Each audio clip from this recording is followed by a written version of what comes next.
저는 오늘 내 양을 먹이라 이와 같은 제목으로 말씀을 나누려고 합니다. 21장을 이거는 20장까지가 완성됐고 이건 부록이다 이렇게 말씀하시는 학자들도 계시고 21장은 다른 사람이 써서 붙여놓은 거다 이렇게 말씀하는 학자도 계십니다. 그렇지만 이 요한복음 사본이 많아요. 근데 오래된 사본도 보면은 다 21장이 다 붙어 있어요. 떨어져 있지 20장까지 되어 있지는 않습니다. 다 붙어 있기 때문에 이것은 요한이 그대로 쓰고 그렇게 부록 같은 부분이에요. 왜냐하면 예수 그리스도께서 사람으로 이 땅에 오셨고 또 십자가에서 돌아가셨고 부활하셨고 그리고 이 책이 쓰여진 목적이 다 이미 끝났어요.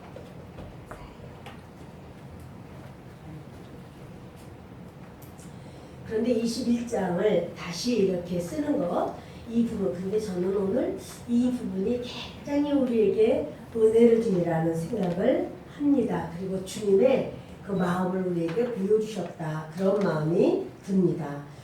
1절 다시 보십니다. 그 후에 예수께서 디베랴 호수에서 했는데요. 디베랴 호수가 어딘가? 이스라엘의 그 갈릴리 호수 알잖아요. 갈릴리 호수예요. 갈릴리 호수라고도 하고 갈릴리 바다라고도 하고 그것은 이스라엘 사람들의 특징이 물이 좀 많으면 물이 크면은 바다라고 말을 해요. 오죽하면 그 성막에서도 제사장님 손발 씻는 물 담는 그 이렇게 그 노스로 만든 것을 노바다 이렇게 말을 해요. 그런 것처럼 갈릴리 호수가 큽니다. 근데 갈릴리 호수라고도 하고 디베랴 바다라고도 하고 디베랴 호수라고도 하고 김메렛 또는 게네사렛 이런 말을 붙입니다. 디베랴라고 한 이유는 티베리우스 황제에게 바로 그 갈릴리 호수 바로 옆에 그 디베랴라고 하는 도시를 만들어요. 그래서 그곳이 갈릴리의 수도예요. 그러다 보니 디베랴 호수 이렇게 말을 합니다. 다시 보겠습니다. 그 후에 예수께서 디베랴 호수에서 또 제자들에게 자기를 나타내셨으니 나타내신 일은 이러하니라. 제자들에게 예수님이 부활하신 다음에 나타내신 것이 지금 세 번째입니다. 첫 번째 나타내신 것은 예수님께서 부활하신 날 나타나셨어요.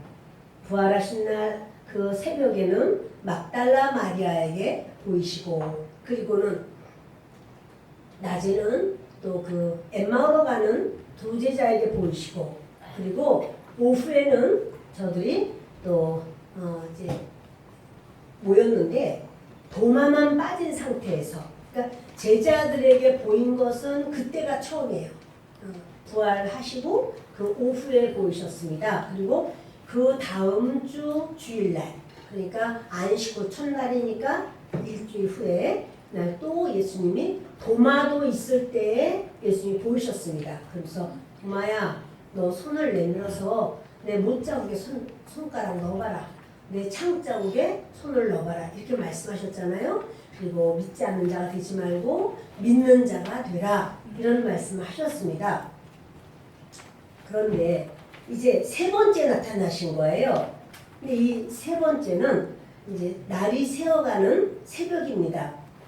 자, 우리 2절을 보시겠습니다. 시몬 베드로와 디두모라 하는 도마와 갈릴리 가나 사람 나다나엘과 세베대 아들들과 또 다른 제자 둘이 함께 있더니 모두 7명의 제자들입니다. 나머지 4명은 어디 가는지 모르겠는데 7명의 제자들이 갈릴리에 와 있는 거예요. 왜 갈릴리에 와 있을까요? 그것은 예수님께서 갈릴리에 가서 기다려 이렇게 말씀하셨어요. 돌아가시기 전에도 너희는 나와 함께 갈릴리에서 만날 거다 이렇게 말씀하셨고 또 이제 뒤 넘기시면 마태복음 28장 7절을 읽겠습니다. 또 빨리 가서 그의 제자들에게 이르시되 그가 죽은 자 가운데서 살아나셨고 너희보다 먼저 갈릴리로 가시나니 거기서 너희가 배우리라 하라. 보라 내가 너희에게 일렀느니라 하거늘. 이렇게 뭐냐면 천사들을 만난 거죠. 그러니까 천사들이 말하기를 제자들에게 가서 죽은 자 가운데서 내가 살아났고 너희보다 먼저 갈릴리로 갈 거라고, 그러니 거기서 너희가 배우리라 이렇게 말을 해라. 이제 이렇게 천사들이 말을 하죠. 또 마가복음 16장 7절을 보십니다. 가서 그의 제자들과 베드로에게 이르기를 예수께서 너희보다 먼저 갈릴리로 가시나니 전에 너희에게 말씀하신 대로 너희가 거기서 배우리라 하라 하는지라. 마찬가지로 천사들이 한 말이에요. 갈릴리로, 예수께서 너희보다 먼저 갈릴리로 가신다. 이거 전에 너에게 말씀하신 대로, 전에 살아계실 동안에도 말씀하셨어요. 내가 갈릴리에서 너희를 만날 것이다. 너희는 갈릴리에서 다시 만나자 이렇게 말씀하셨고, 그것을 천사들이 거쳐 말을 했고, 그리고는 이제 제자들이 간 거예요. 갈릴리로. 근데 갈릴리로 갔는데 3절을 읽습니다. 시몬 베드로가 나는 물고기 잡으러 가노라 하니 그들이 우리도 함께 가겠다 하고 나가서 배에 올랐으나 그날 밤에 아무것도 잡지 못하였더니 날이 새어갈 때에 예수께서 바닷가에 서셨으나 제자들이 예수이신 줄 알지 못하는지라. 아멘. 베드로가요 물고기 잡으러 가겠다고 하니까 제자들이 우리도 가겠다고 다 물고기 잡으러 가는 겁니다. 근데 그날 밤에요 한 마리도 못 잡았다는 거예요. 진짜로 한 마리도 못 잡았을까요? 아니 물고기를 밤새도록 잡는데 한 마리도 못 잡았다. 기적 아닌가요? 그래도 한 마리는 잡을 수도 있잖아. 뭐 크거나 작거나 간에 뭐라도 잡을 수 있을 것 같은데, 여러분 한 마리도 못 잡았다는 것은 저는 기적이라고 생각이 드는데요. 그것은요 주님이 관여하셨다는 생각이에요. 그러니까 우리의 삶에 좋은 일이, 나 생각하지도 못한 일인데 짠 이렇게 나오면 어머 기적이야, 어머 하나님이 하셨나봐, 하나님 도와주셨군요, 감사해요, 하나님 감사해요 이렇게 하잖아요. 그런데 도저히 생각해도 이렇게 될 수는 없어. 어떻게 이런 일이 있을 수, 이건 다 될 수밖에 없는 일이야. 근데 이게 안 되는 거예요. 막판에 가서도 뭐든 간에 다 됐는데 틀어져 가지고 안 되고 뭔가가 아주 다 끊어져 버렸어요. 자 여러분, 이럴 때도 주님이 역사하신 걸까요? 그것도 주님이 역사하신 거예요.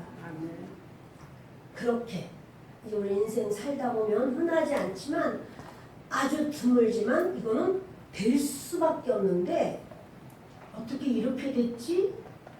왜 이렇게 된 거야?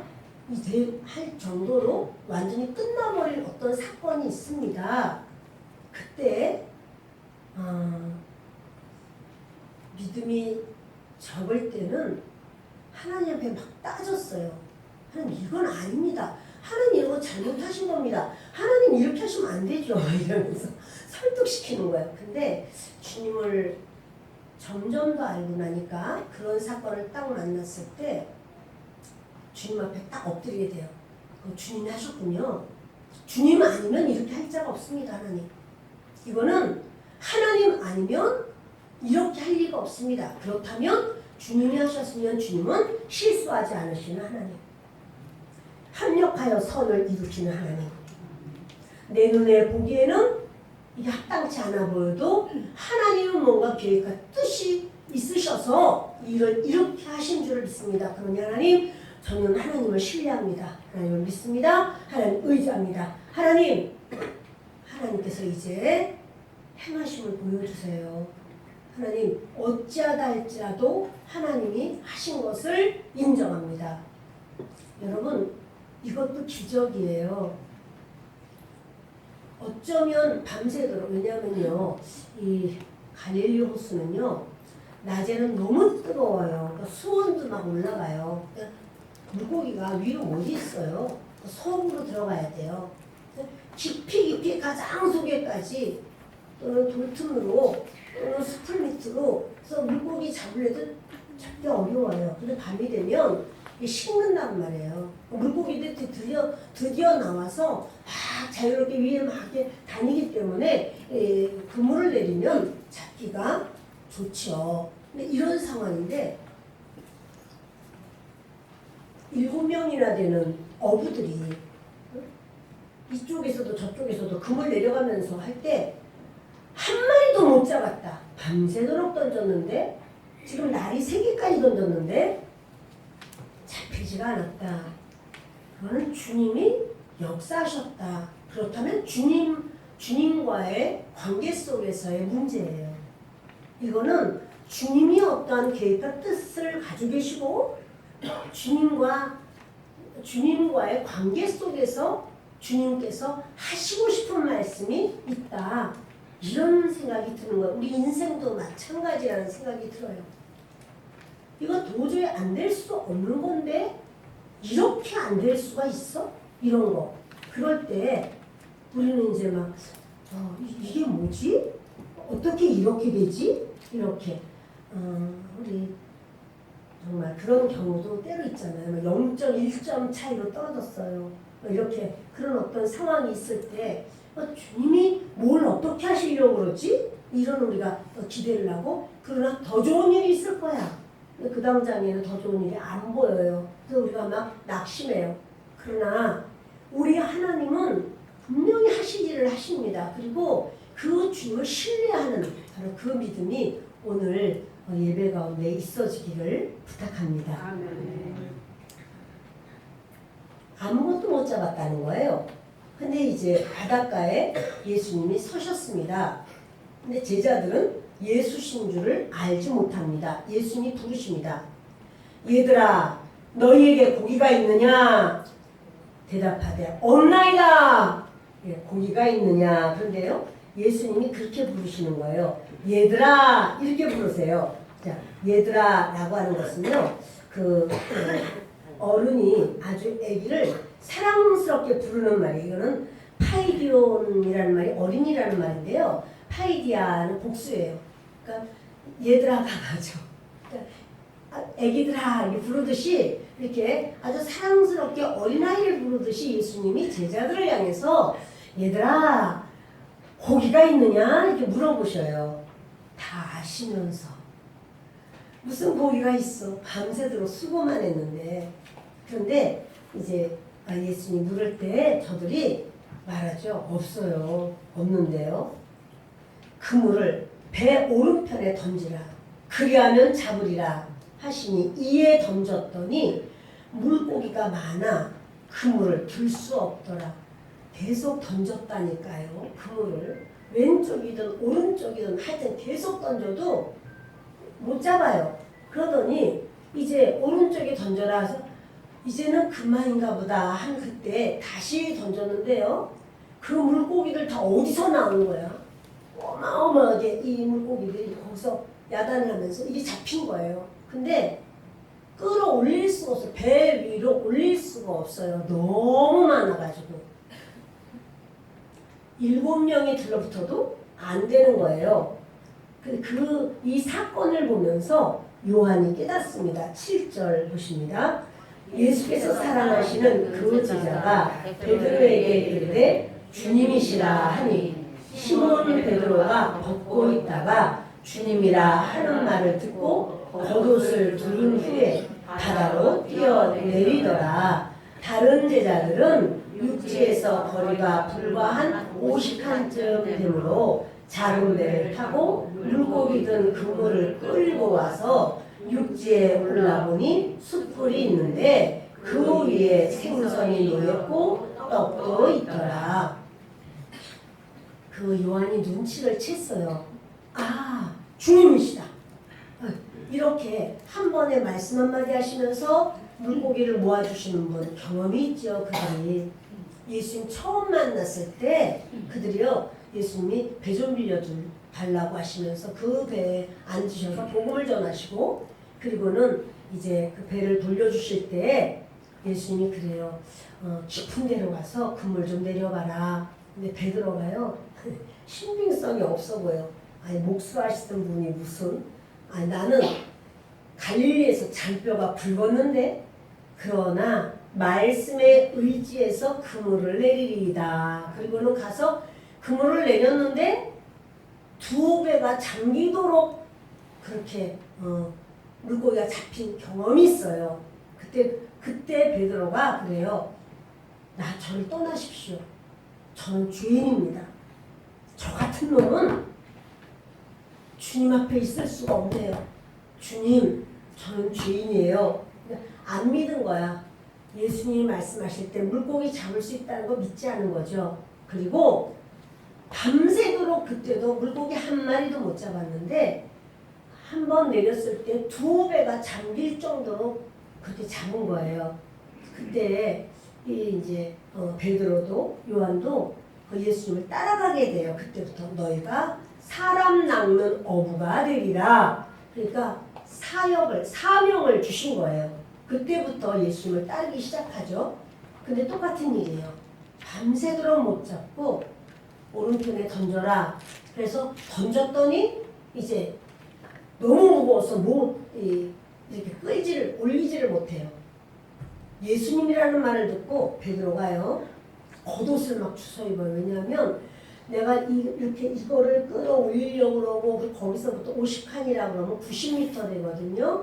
육지까지 90m까지는 이래 그냥 갈 수가 없어. 내가 헤엄쳐 가는 게 낫겠다. 그런데 이 속옷바람에 그냥 이렇게 헤엄치는 것보다 이 겉옷을 의관을 이렇게 잘 추스리고 그러나 그 물속으로 뛰어드는 거예요. 헤엄을 칠 때는 옷도 벗어야 될 판인데 옷을 입고 그리고 예수님 빨리 만나고 싶어요. 막 수영을 해서 가서 예수님을 보고 예수님 품 안에 안깁니다.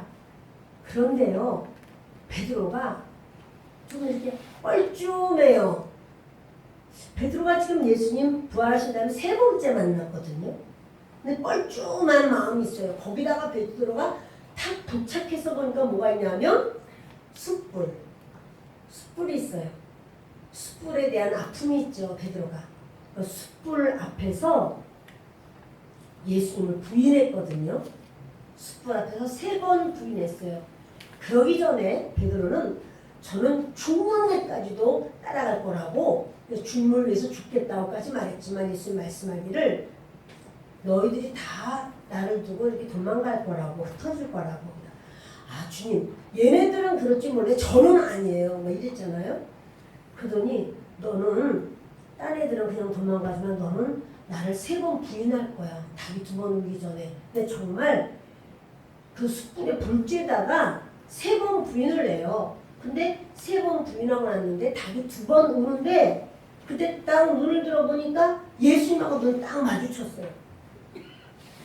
자, 숯불이 있는데 그냥 숯불만 있는 게 아니라 거기 물고기를 구우시느라고 숯불을 피우셨는지 그리고 떡도 구운 떡과 또 물고기 구운 생선 이렇게 있는데 다른 제자들은 보면 몰라요. 그냥 숯불이 있구나. 근데 베드로는 꽉 찔리는 거예요. 숯불 앞에서 예수님을 부인했어. 나중에 저주까지 했어. 정말 자기가 볼 때 무서운 사람이 아니고 대집종 앞에서 그렇게 말을 했고 칼을 빼서 말고의 귀를 쳤는데 그 말고의 그 친척이 나 너 알아. 너 겟세마네 동산에서 말고 내 친척이야. 귀 떨어뜨렸잖아. 네가 칼을 쳐서 이런 거 아는 거야. 나 아니라고 막 저주까지 하면서 이런 그 베드로의 모습이에요. 자 이러니 베드로가요 숯불을 보면은요 정말 너무 가슴이 다 되는 것 같아요. 그러니까는 숯불 앞에서 예수님은 어떻게 뻘쭘하고 더 가까워질 수 없는 어떤 사이야. 왜냐하면 예수님을 그동안 2번 만났지만 예수님 처음 만났을 때도요 평안하라 이 말씀하신 거야. 베드로에게도 평안하라. 베드로 안 평안해. 나 죄 지었는데 나 예수님 모른다고 했는데 나 같은 놈은 정말 난 아무것도 아니야. 이런 마음이 있는데 예수님께서는 숨을 성령을 받으라 이런 말씀하셨잖아요. 도마가 있을 때 오셨을 때도 너희에게 평강이 있으라 이렇게 말씀하시고 또 도마에게 만져봐 그거 믿어라. 근데 베드로와는 1대1의 어떠한 그 만남에 그런 어떤 게 없어요. 베드로의 숙제야. 여러분 우리 그런 거 있잖아요. 저 사람은 잘못했어. 그러면 잘못했으면 내가 미안하다고 내가 이렇게 했어. 내가 미안해요. 이 말을 하고 나면은 욕을 먹든 뭐라고 하든 잔소리를 하든 속이 시원할 텐데 이 말을 못하는 거예요. 너무 미안해가지고. 그래가지고 얼굴 보기가 좀 미안하고 그런 이런 마음 있잖아요. 베드로 지금 그런 말 뻘쭘해요 지금. 자기가 1등으로 가서 예수님한테 안겼어도 베드로는 아직도 마음이 찝찝한 것이 남아있어요.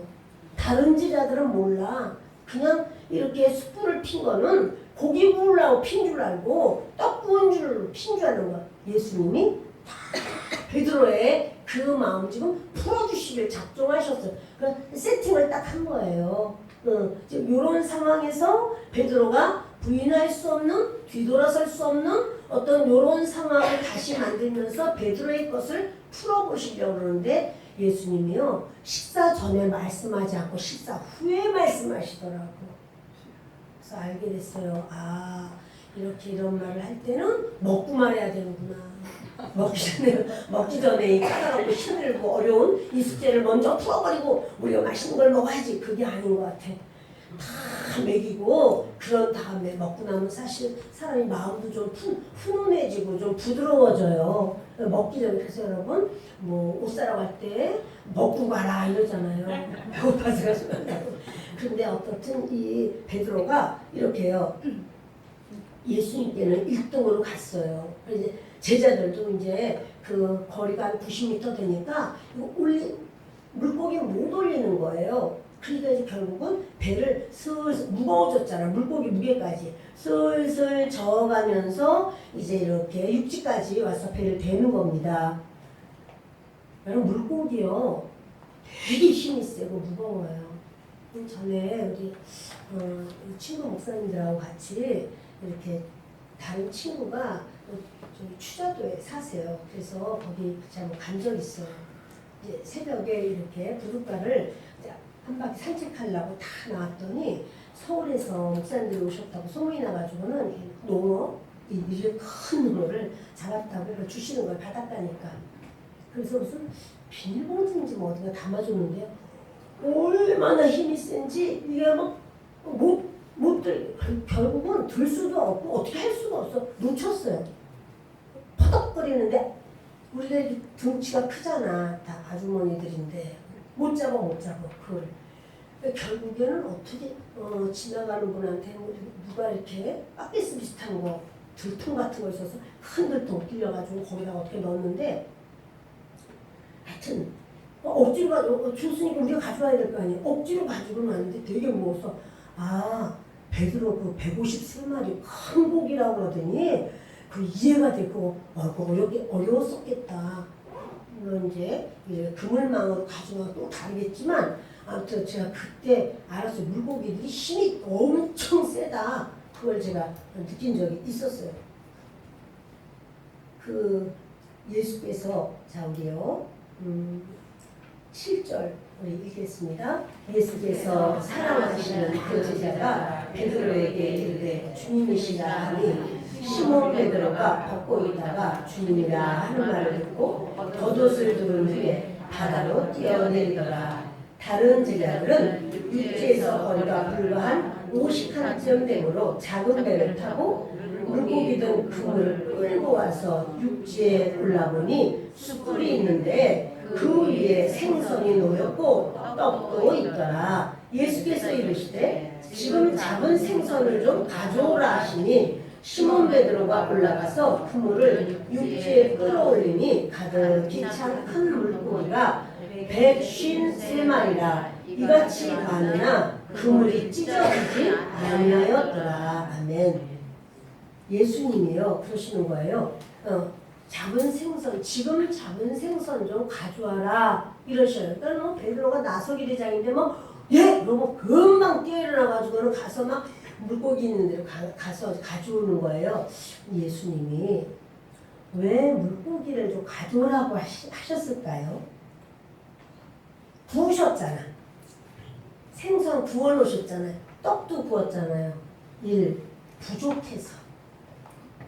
굽긴 구우셨는데 얘들이 아무래도 배고플 것 같으니까 더 필요하겠다. 그래서 모자랄지도 몰라. 그래서 가져오라고 하셨을까요? 2. 신선한 것을 구워서 좀 먹자. 지금 막 잡았으니까 물에서 막 꺼냈으니까 신선한 것. 몇 번인 것 같아요? 제가 생각할 때는요. 예수님이 이게 지금 예수님의 우리를 향한 어떤 방법 같아요. 숟가락만 올려놓게 하는 거야. 그리고 우리가 했어, 네가 했어 이렇게 되는 거야. 주님이 이게 뭐냐면 포도주를 만드셨죠. 물로 포도주를 만드셨죠. 그때도 이 물이라는 건 주님이 만드신 겁니다. 그리고 물을 떠다가 담아라. 항아리에 담았더니 연회장에 갖다 줘라. 연회장이 맛을 보더니 와 정말 맛있다고. 그러면서 누구를 칭찬해요? 신랑을 칭찬해요. 예수님께 감사하다 그렇지 않고 예수님 만든지도 몰라. 그리고는 신랑한테 야, 너 어떻게 진국이냐 그렇게. 아니 다른 사람들은 처음에 좋은 포도를 내고 나중에는 그저 이렇게 덜 좋은 걸 내도 사람들이 모르고 그냥 마시는데 이렇게 처음에도 괜찮더니 지금 거는 진짜 좋다. 야, 이 신랑 보통 신랑 아니야. 진국이야, 진국. 막 칭찬하는 거예요. 주님의 행하시는 일이 그와 같아요. 우리가 한 일이 뭔가요? 그 신랑이 잘한 거는 예수님 초청한 일이야. 예수님, 제 결혼식에 좀 와주십시오. 초청합니다. 초청한 일이야. 그럼 그들이 한 일은 숟가락 넣은 거밖에 없어. 물 떠와라. 물 떠온 거밖에 없어. 갖다 드려라. 갖다 준 거밖에 없어. 그런데 칭찬은 이 잔치집이라 칭찬을 받는 거예요. 그리고 모두가 즐기는 거야. 모두가 다 누리는 거예요.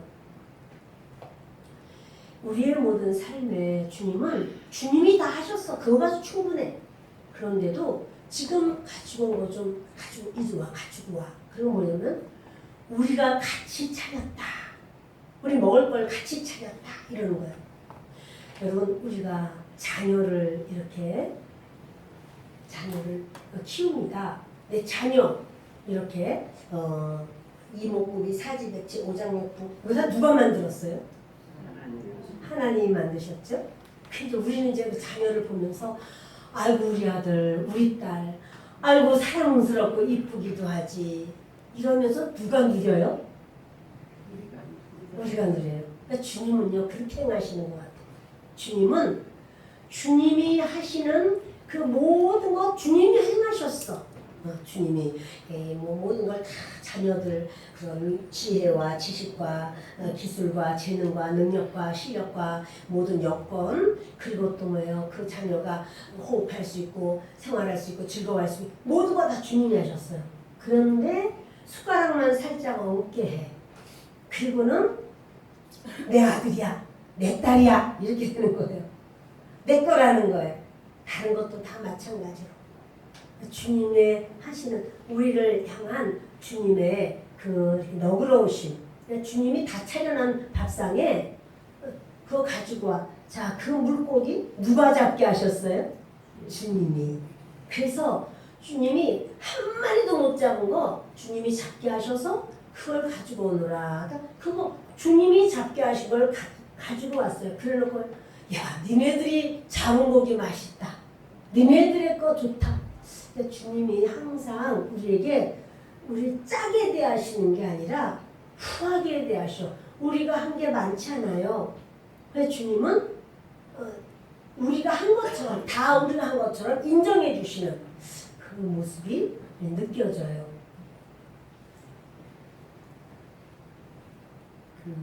백시은 세 마리라는 거예요. 그물을 시몬 베드로가 올라가서 그물을 육지에 끌어올리니 가득히 찬 큰 물고기 물고기가 잡히면요, 큰 것도 잡히고 중간 것도 잡히고 작은 것도 잡히지 무슨 큰 것만 잡히냐고. 큰 것만 잡혔어. 이거 누가 하셨다는 거예요?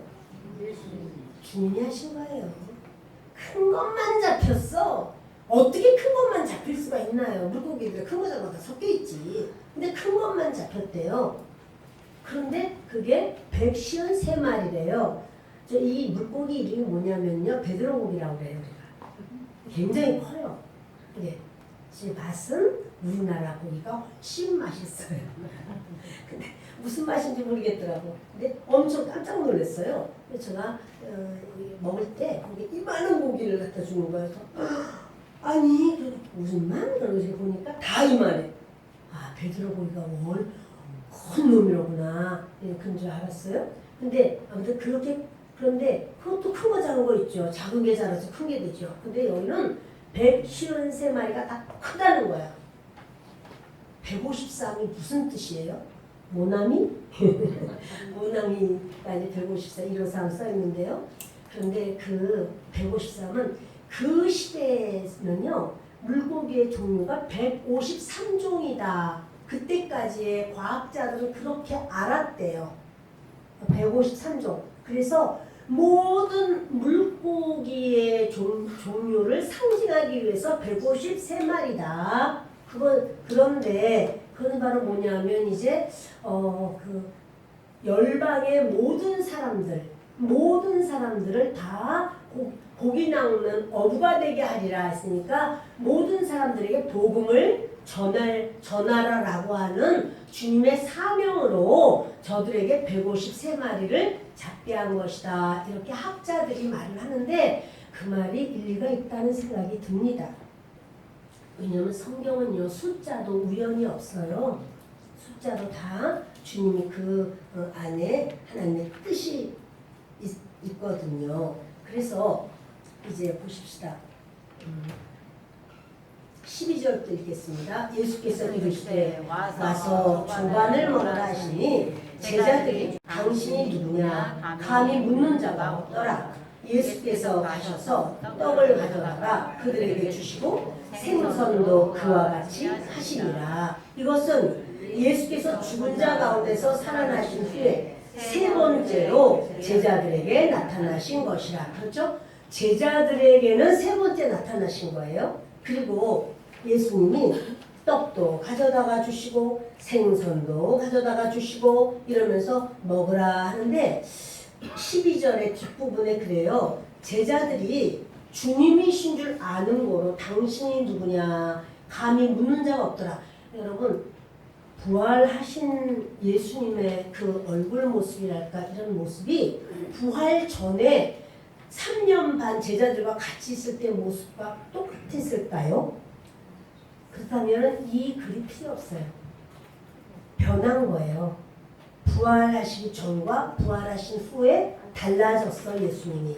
그러나 알아. 아, 이분은 예수님이야 라고 제자들이 아는 거예요.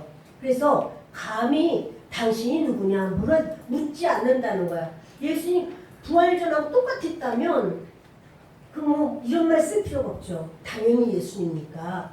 그래서 예수님이 이제 다 그들에게 실컷 먹을 수 있도록 주십니다.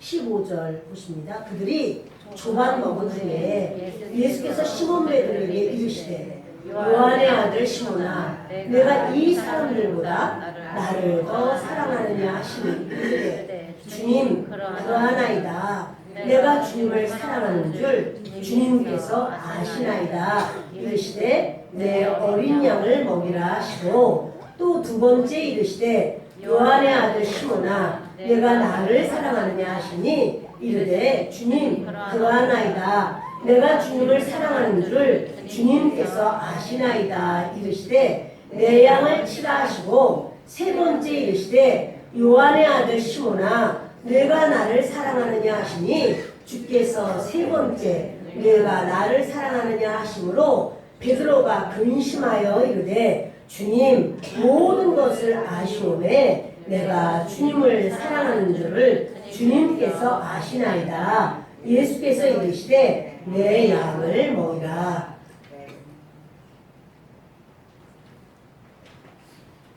이제요 주반 다 먹었는데도요 베드로 얼굴이 컴컴해요. 예수님은 그렇게 혼자만 은혜 받지 못하고 컴컴한 그 사람을 만나 주시는 거 기억하세요.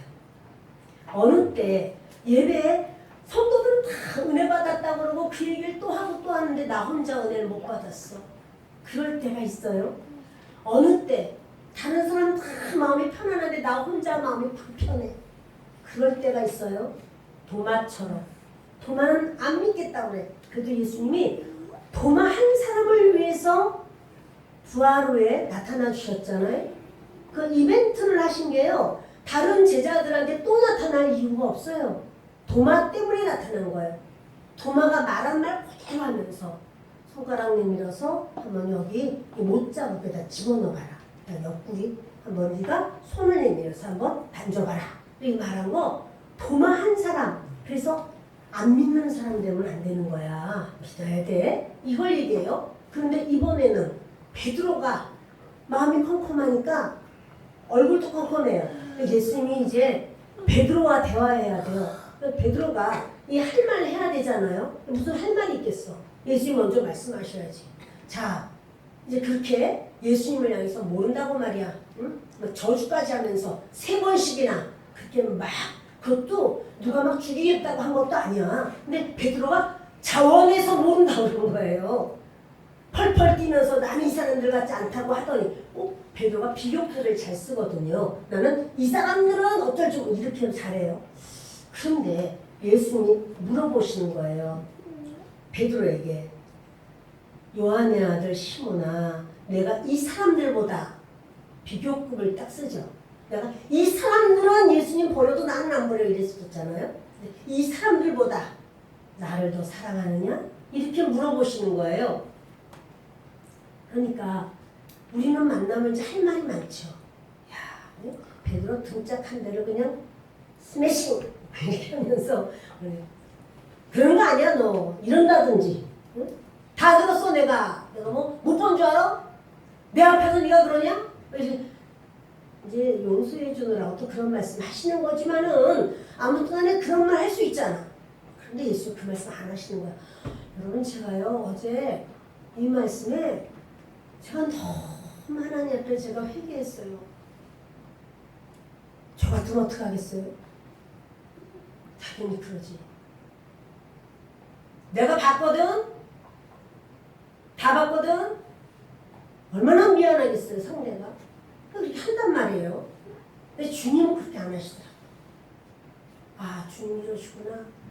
너 잘못한 거 그 얘기를 안 꺼내셔. 예수님이 안 꺼내셔. 끝까지 안 꺼내셔. 처음 부활할 때도 안 꺼내셨어? 2번째도 안 꺼내셨어? 지금 3번째잖아요? 그 말 안 하는 거예요. 아 정말 어쩌란 말이야. 제가요 하나님 나는 얼마나 주님 앞에 너무 부끄럽습니다. 얼마나 나는 그런 얘기를 잘했나요 주님. 여러분 꺼내지 맙시다.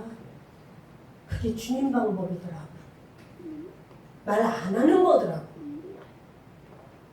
가만히 있으면 안 돼요. 바로 좀 고쳐. 바로 우리가 못 고쳐요 여러분.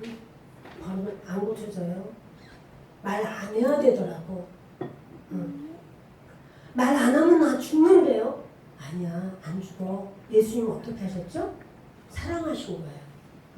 그러니까 베드로 이 사람들보다 이것도 이제 그의 말투야. 베드로의 말투.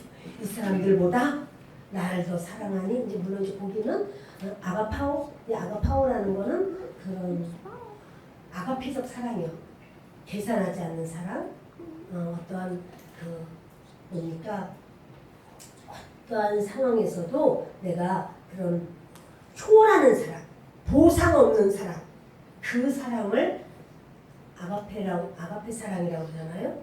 근데 너 나를 이렇게 보상 없이 사랑하는 너 그렇게 초월적인 어떤 일이 있어 날 사랑하는 그 사랑하니 내가 사실은 그 필레오하고 아가페하고요 그냥 막 섞어서 쓴대요 그분들이. 꼭 그렇게 막 나눠서 쓰지는 않는다고 그래요. 그래서 그래도 저 생각에는 그런 생각 들어요. 성경은요 1.1에도 변함이 없거든요. 그 이유가 있어요. 그렇게 쓴 이유가 있더라고요. 그럼 그렇게 썼다고 할지라도 상관이 없고, 근데 아무튼 예수님은 너 나를 아가파오하니 이 사람들보다 이렇게 말하니까 베드로가요, 저 필레오예요 이래요.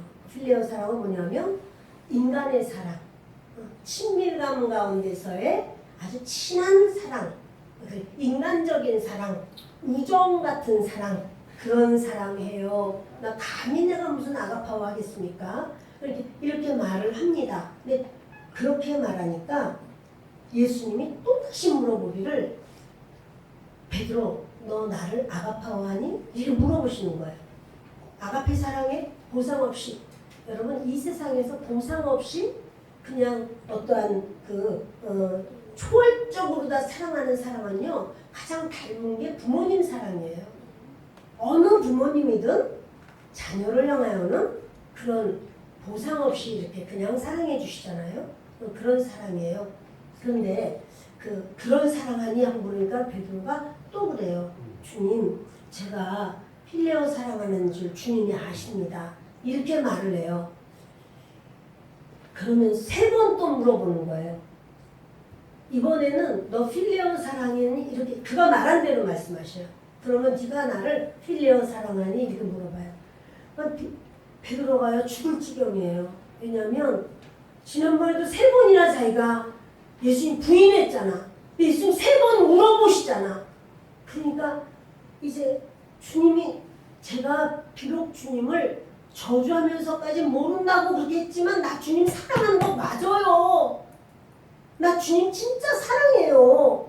이게 있어. 그러니까 딴 애들은 그냥 배 타고 갈지언정 나는 그 금을 가져야 된다. 그물에만 관심 있지만 나는 옷을 입고 의관을 갖춰서 수영을 해서 내가 주님 앞에 나와서 내가 이렇게 안겼잖아요. 그거 왜요? 사랑하니까. 나 사랑해요. 사랑하는 거는 사실이에요. 이렇게 말하는 거예요.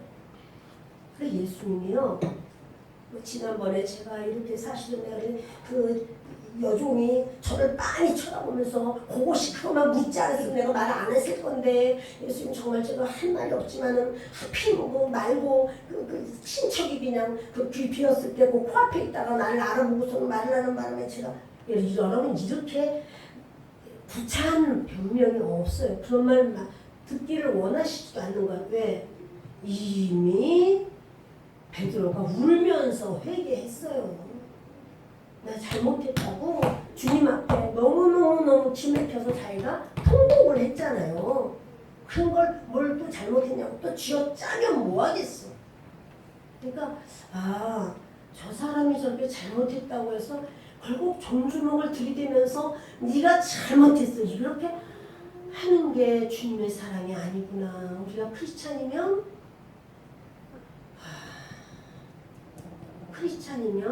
그리스도의 사랑이 흘러가야 되는데 그리스도의 사랑은커녕 내 생각만 흘러갔구나.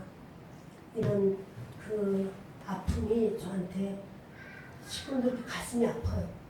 여러분, 이게 바로 그렇게 꼭 말해야만 되는 건 아니더라고. 3번이나 말. 근데 예수님이 왜 3번씩이나 이렇게 물어보셨을까요? 3번 주님을 사랑해요. 저 주님 사랑해요. 주님 아시잖아요. 주님 저 사랑해요. 아시잖아요. 이 말한 것이요. 이게 있어야 돼. 그래야 나중에 사단이 베드로를 가지고 흔든단 말이에요. 너 예수님 모른다고 부인했잖아. 너 예수님을 넌 저주까지 했잖아. 너 하찮은 인간들 앞에서 예수님을 부인하냐? 이랬단 말이에요. 이럴 거야. 그때 뭐라 그래? 나 주님 사랑한다고 고백했어. 나 3번이나 사랑한다고 고백했어? 그래 내가 그랬다. 그러나 우리 주님 앞에 나는 사랑한다고 고백했어? 이런 거예요. 그러니까 여러분 우리에게 있어서요. 주님과 우리와의 주님이 그렇게 사랑하니? 라고 물어보신 것은 베드로의 그 마음이 언제는 시원했을 것 같아요.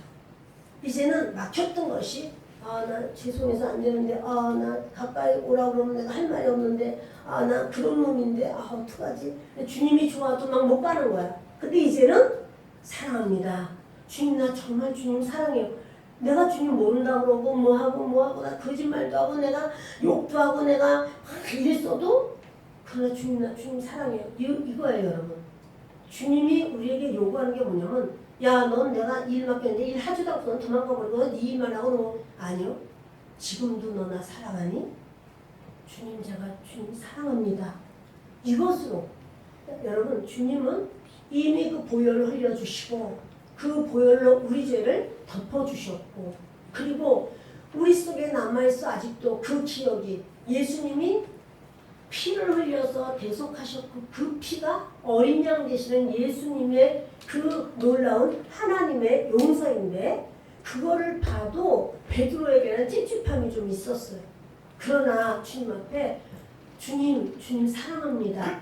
사랑합니다. 주님의 원하시는 거는 사랑이야. 그런데요, 주님이 이렇게 하시는 거예요. 주님 사랑합니다 하니까 주님이 이런 말이에요. 내 어린 양을 먹여라 그래요. 내 어린 양을 먹여라. 내 양을 쳐라. 내 양을 먹이라. 이제 사랑합니다 할 때마다 양을 먹이라는 거야. 그러니까 여러분 우리가 양을 치는 목자들 우리 교회에서 우리가 아는 대로 목회자들이라든가 또는 그러니까 구역 강사들, 구역장들, 또 주일학교 교사들, 중고청년 교사들 그들에게 그 목사가 되든 또는 뭐 강사가 되든 그 요건이 뭐냐면 주님을 사랑하는 게 요건이에요. 공부를 얼마나 많이 했냐, 지식이 얼마나 많이 아니고 얼마나 실력이 있고 그것도 아니고 너는 주님을 사랑하니? 그거예요. 주님을 진짜 사랑하는 자가 양들을 칠 수 있는 거예요. 그러니까 예수님이 내 양을 사랑하느냐 이렇게 물어보셨죠? 시작. 대답이 없어요. 아니라고 대답하셔야지. 내 양을 사랑하느냐 이렇게 물어보셨나요? 아니에요. 나를 사랑하느냐 이렇게 물어보셨어요. 네가 나를 예수님을 사랑하느냐고. 양을 사랑하기 때문에 나는 양들을 칩니다. 아니라니까. 내가 어린애들을 얼마나 좋아하는데 그래서 내가 어린애들 내가 이렇게 가리키면 아니 그거 가지고 안 돼. 부족해. 자기 한계에 부딪혀. 애들이 이쁠 때도 있지만 나를 너무너무 그럴 때도 있잖아. 그럴 때도. 여러분 그래서 주님을 사랑해야 내가 이 아이들에게 그 주님의 사랑으로 복음을 흘려보낼 수 있어요. 주님을 사랑해야 되는 거예요. 그러니까 나는 그렇게 가르칠 만한 실력이 없어요. 나 능력이 없어요. 무슨 능력? 주님 사랑하는 게 능력이에요. 아멘이 너무 작아서 이렇게 주님 앞에 좀 시원하게 아멘해야 될 것 같으니까 주님을 사랑하는 것이 능력입니다. 아멘. 주님을 사랑하지 않는다면 그거는요 양을 칠 수가 없어요. 나는 나이가 내가 몇 살인데 내가 지금 이렇게 내가 교사하게 생겼으니까 예 교사하게 생겼습니다. 나이에 상관없이 내가 지금 배운 게 내가 별론데 나는 믿은 지도 얼마 안 됐는데 제가 교사하게 생겼으니까 교사하게 생겼습니다. 왜요? 예수님을 사랑한다면 아멘. 주님을 사랑하면 양을 맡기시는 거예요. 누가 맡기는 거예요? 목사님이 맡겨요? 우리 교회에서 목사님이 하라고 하던데요. 목사님이 맡기지만 주님이라는 거예요. 아멘. 아멘. 네. 그러니까 우리 강사들은 구역 강사들은 구역 식구들을 어떻게 해야 되는 거예요? 구역 식구들을 이렇게 먹이잖아요. 말씀을 먹이잖아요. 근데 그걸 어떻게 해서 먹여야 되는가 하면 주님을 사랑하기 때문에 내가 주님을 사랑함으로 그 사랑으로 내가 이렇게 흘려보내는 거예요. 그 복음을 주는 거예요. 아멘. 아멘. 그러니까 이렇게 리더와 팔로워들의 관계는 뭐냐면 사랑이에요. 신뢰하고 의지하고 따라가고. 그러니까 특히 우리 리더들은 뭐예요? 주님을 사랑하기 때문에 주님께 많은 기도로 주님과의 관계로 주님과 친밀함으로 주님과 이것이 소통이 돼야 돼요. 여러분 보세요. 물고기를 조금 전까지 못 잡았단 말이야.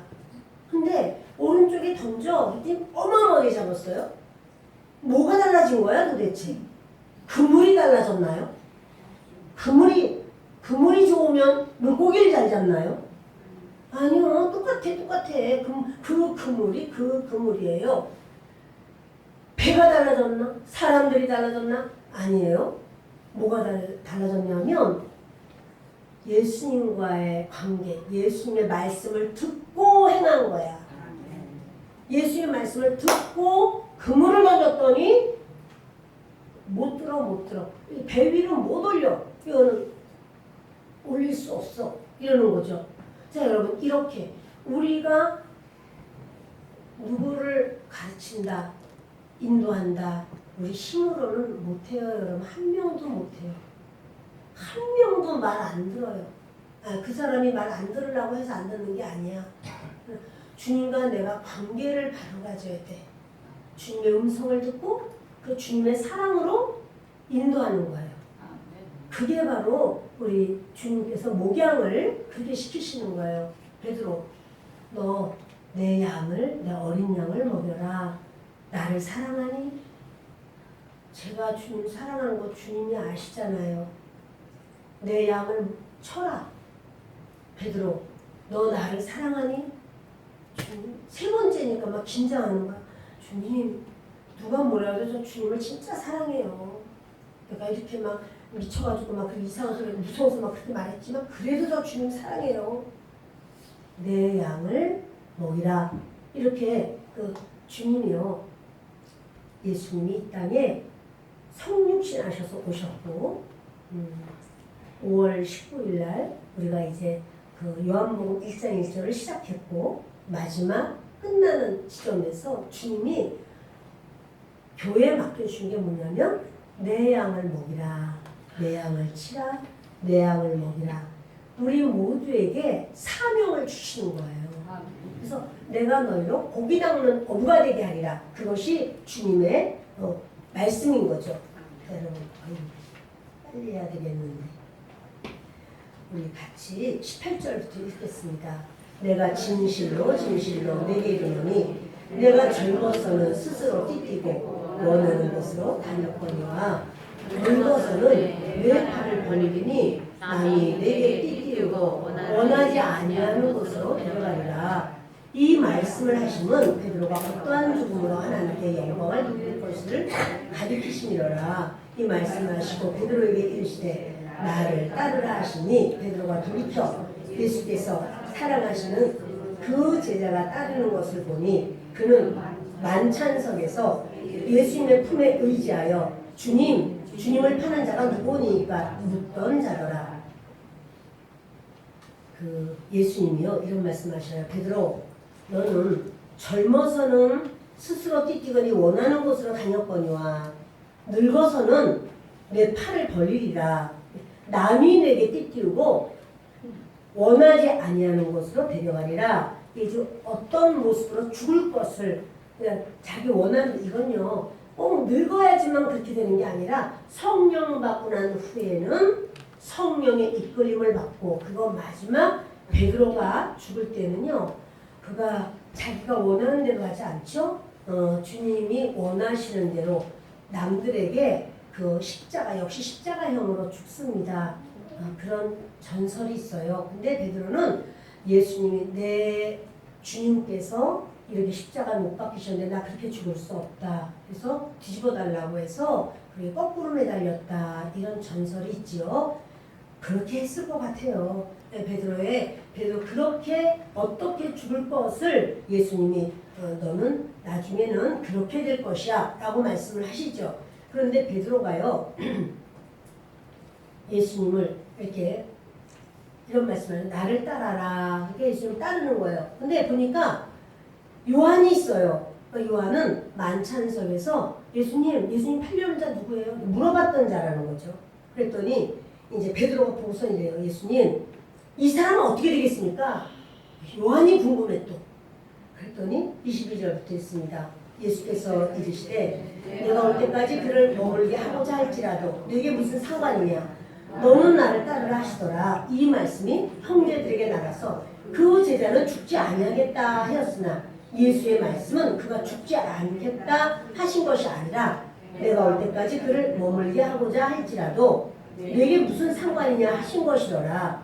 이 일들을 증언하고 이 일들을 기록한 제자가 이 사람이라. 우리는 그의 증언이 참된 줄 아노라. 예수께서 행하신 일이 이 외에도 많으니 만일 낱낱이 기록된다면 이 세상이라도 이 기록된 책을 두기에 부족할 줄 아노라. 아멘. 베드로가요, 예수님께 이 사람 어떻게 되겠냐고 요한에 대해서 물어요. 근데 예수님 이런 말씀하셔요. 너나 잘해. 이러시는 거예요. 그 사람 어떻게 되든지 내가 다시 올 때까지 놔둔다고 할지라도 너하고 무슨 상관이냐? 이렇게 말씀하시는 거예요. 여러분, 이것이 우리가 다른 사람을 대하는 어떤 상황에서 그 사람에 대한 모든 걸 우리가 다 일일이 꼬치꼬치 이렇게 상관할 필요가 없다. 그러니까 예수님도 그 사람에 대해서 상관하지 마. 너는 네 일이나 해. 이렇게 말씀하는 거예요. 그러니까 이렇게 묻다 보니까요, 베드로의 생각이 막 혼돈이 생겼는지 그렇게 하는 거예요. 밖에 나와서는 아이고 예수님 오실 때까지 안 죽는다는데 막 이런 말을 하는 거예요. 근데 그런 뜻은 아니었어 라는 것도 정확하게 요한은 쓰는 거예요. 요한은 자기 일에 대해서 쓴 거잖아요. 그건 아니었고 예수님은 그 다시 올 때까지 놔둘지라도 너하고 무슨 상관이 있느냐라고 하신 말씀이야 라고 요한이 말하는 거예요. 그러면서 24절에 이 일들을 증언하고 이 일들을 기록한 제자가 이 사람이라. 그 요한 자기 자신을 말하는 거예요. 우리는 그의 증언이 참된 줄 아노라. 그래서 예수께서 행하신 일이 너무너무 많다는 거죠. 그거를 낱낱이 기록한다면 이 세상이라도 기록된 책을 두기에 부족할 줄 아노라. 그렇죠. 주님이 행하신 일을 어떻게 우리가 다 알겠어요. 그러나 그날에 가서는 주님의 행하신 일을 우리가 또 보게 될 줄을 믿습니다. 말씀을 마칩니다. 저와 여러분이 이제 오늘까지 그 요한복음을 마쳤습니다. 사복음서에서 저희는 마태복음을 했고 요한복음을 했어요. 또다시 사복음서 다른 부분은 나중에 또 하기로 하고 이제 다음 주부터는 고린도 전서로 들어가려고 생각을 하고 있습니다. 여러분들 이 시간 우리 함께 기도할 때 예수님의 그 따뜻한 성품이 우리의 성품이 되게 해달라고.